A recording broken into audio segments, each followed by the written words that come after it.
বন্ধুরা, welcome to my channel শাহরক্স vlogs. আজকে দিনটা খুবই হেকটিক দিন যাবে। সকালবেলা চলে গেলাম বাজার করতে।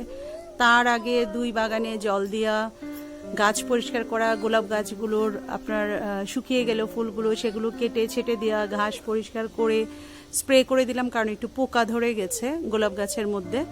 তো এগুলো কমপ্লিট করে বাজার করে এসে এখন তাড়াতাড়ি স্নান করে অফিস করছে। অফিস করা কমপ্লিট করে আজকে মেয়েকে নিয়ে স্কুলে যেতে হবে, স্কুল থেকে আসতে হবে, তারপর আবার টিউশন যেতে হবে, টিউশনে দিয়ে এসে ইফতার করে আবার যেতে হবে টিউশনে আনতে। মানে 10 কিলোমিটার আজকে তিনবার 6বার জার্নি করতে হবে রোজা রেখে।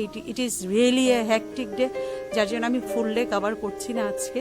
বন্ধুরা, ছোট ছোট ঘটনাগুলো আমি আপনাদের সাথে শেয়ার করব। এই অফিসের কাজ শেষ করে এখন মেয়েকে নিয়ে চলে যাচ্ছে স্কুলে, কারণ ওরা আজকে নতুন বই দিবে, নতুন ক্লাসের স্কুলের বই নিয়ে পরে হয়তো স্কুলের ব্যাগ কিনে দিব।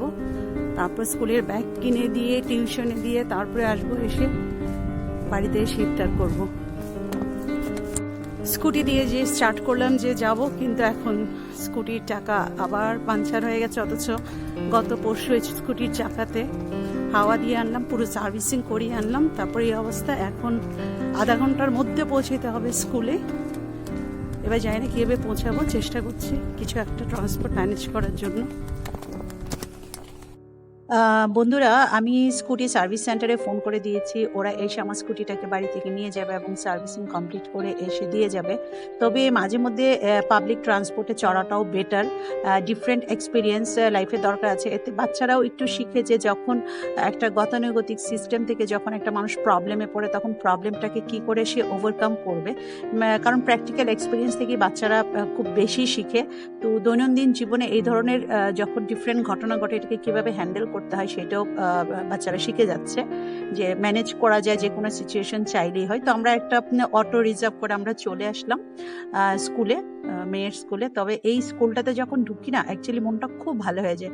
কেন জানেন? কারণ এইখানে হচ্ছে অনেক বড় বড় সফেদা গাছ এবং আরও অনেক ফলের গাছ আছে, আবার ফল ছাড়াও গাছ আছে। আর প্রচণ্ড এনভায়রনমেন্ট ফ্রেন্ডলি একটা ওয়েদার এবং অনেক কালারফুল একটা স্কুল, বিশাল বড় মাঠ আছে। এবং সবচেয়ে বড় কথা যে প্রত্যেকটা জিনিসকে খুব সুন্দর করে অর্গানাইজ করে রেখেছেন। মিশনারি স্কুলের এইটাই হচ্ছে বেনিফিট, যে প্রতিটা জায়গায় ওনারা খুব অর্গানাইজ থাকেন। এই যে বিশাল বড় অ্যাসেম্বলি হল, বেঞ্চগুলো এইখানে রাখা হয়েছে কারণ ক্লাসরুমগুলোকে নতুন করে অর্গানাইজ করা হচ্ছে। তো আমরা চলে আসলাম স্কুল থেকে একটা অটো রিজার্ভ করে এইখানে এখানে বিগ ভি বাজার যেটা হয়েছে, ভি বাজার আমরা চলে আসলাম, যে বাচ্চাদের স্কুলের ব্যাগ কিনতে হবে। তো স্কুলের ব্যাগ কেনার সময় আপনাদের কে বলবো, যারা মারা আছেন বা বাবারা যারা বাচ্চাদের জন্য স্কুলের ব্যাগ কিনেন, আর আজকাল বাচ্চাদের দেখা যায় স্কুলে অনেকগুলো বই ক্যারি করতে হয়, টিফিন বক্স ক্যারি করতে হয়, ওয়াটার বোতল ক্যারি করতে হয়, পেন্সিল বক্স ক্যারি করতে হয়। তো সব মিলে মোটামুটি একটা বড় ব্যাগ কিন্তু তাদের লাগে। তো আমরা সেই অনুযায়ী ব্যাগ খুঁজছি। তো অনেক ধরনের ব্যাগ ছিল, খুঁজতে খুঁজতে আমরা পেয়েছি, দুটো ব্যাগ পেয়েছি, বেশ পছন্দসই দুটো ব্যাগ পেয়েছি। ব্যাগ দুটো আমরা কিনে নিলাম। ব্যাগ দুটো আমি আপনাদেরকে একটু পরে দেখাচ্ছি বাড়িতে যেয়ে, যে ব্যাগ দুটো কেমন কিনলাম। তো আবার শপিং কমপ্লিট করে একটা অটো রিজার্ভ করলাম। অটো রিজার্ভ করে মেয়েকে নিয়ে যাব, ওর টিউশনে দিব। এর মধ্যে আমরা কালেক্ট করে নিলাম বাচ্চাদের চশমা চশমা কালেক্ট করে নিলাম, চশমা বানাতে দিয়েছিলাম সেটা কালেক্ট করে নিলাম। তো মেয়েকে নিয়ে এখন চলে যাচ্ছি টিউশনে। ওর টিউশনে ড্রপ করে এখন আমি একা ঘরে ফিরছি। তবে প্রতিটা মুহূর্তকে এনজয় করার একটা ব্যাপার আছে। যখন একা ফিরছিলাম, রাস্তার দুই ধারে সবুজ দেখতে দারুণ ভাল লাগছিল। আর একটু আপনি যেটা বলেন মফস্বল টাইপের যে টাউনগুলো আছে, সেই টাউনগুলোর মধ্যে বিভিন্ন ধরনের দৃশ্য দেখা যায়। তো সেই দৃশ্যগুলি আমি আস্তে আস্তে এনজয় করছিলাম, যেটা স্কুটিতে গেলে সেটা এনজয় করা যায় না, সোজা সামনেই তাকাতে হয়, ডানে বামে তাকানো যায় না। তো অটোতে আসাতে এই ব্যাপারটাও আমি খুব এনজয় করছিলাম, যে চতুর্দিকে এত বড় বড় গাছ, একটু জঙ্গল টাইপ, আবার অনেক জায়গায় দেখছিলাম মাঠ, খুব ভাল লাগছিল। তো তো এইভাবে ঘরে চলে আসলাম। এই যে আমি আপনাদেরকে দেখাচ্ছি যে স্কুলের ব্যাগ দুটো কিনেছি। এই ব্যাগটা কিনেছি আমার ছেলে রোশানের জন্য। ওর একটু কার্টুন পছন্দ, এইজন্য একটু কার্টুনের ব্যাগ কিনেছি।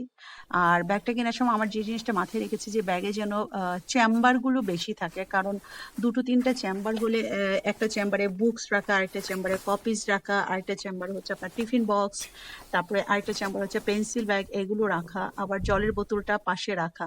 এই সব মিলে জিনিসগুলো মাথায় রেখে আর পিছনে যেন বেশ ওয়েট ক্যারি করতে পারে, সেই জন্য পিছনের যে হ্যান্ডেলগুলো আছে যেগুলো দিয়ে মানে ক্যারি করে, তো ওই লেসগুলো যেন মোটা হয়, এটাও একটা দেখার বিষয় ছিল। তো সব মিলে ভালো একটা ব্যাগ পেয়েছি। আর মেয়ের জন্য গেলাম, মেয়ের একটু ব্ল্যাকের প্রতি ফ্যাসিনেশন বেশি, তো ওর জন্য একটু ব্ল্যাক টাইপ ও নিয়েছে পছন্দ করে।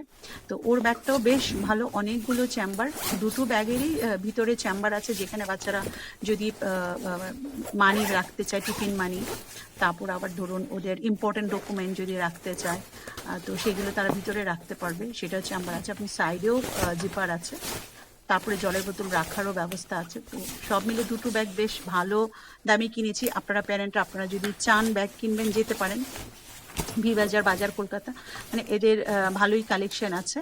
তো সেখান থেকে আমরা কিনে নিলাম।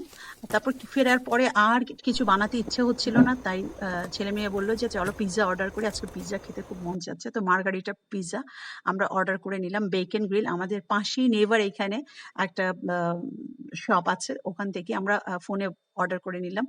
এবং সবচেয়ে ইন্টারেস্টিং ব্যাপার যেটা, 12 ইঞ্চের মার্গারিটা পিৎজা যেটা 400 টাকা মূল্য আছে, সেটা আমরা মাত্র 200 টাকায় পেয়ে গেলাম। এবং 8টা পিস আমরা 3 জনে খেয়ে শেষ করতে পারছিলাম না, মানে শেষে আমরা ওভার ইটিং করেছি, এত বড় বড় পিস ছিল। আমরা খুব এনজয় করেছি, আমাদের কমপ্লিট ডিনার হয়ে গেল। তো আমার ভিডিও যদি আপনাদের ভালো লাগে প্লিজ সাবস্ক্রাইব করতে ভুলবেন না, like share and comment. Thank you.